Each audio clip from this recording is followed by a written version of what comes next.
يوم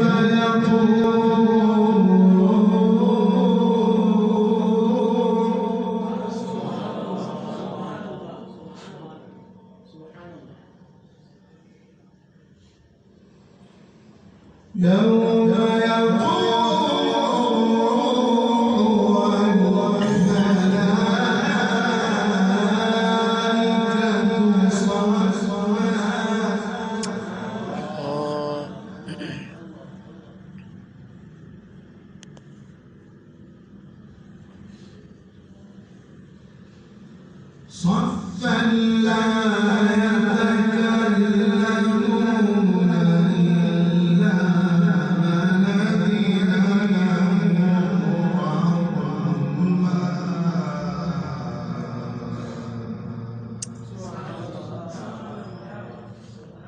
وقال صوابا.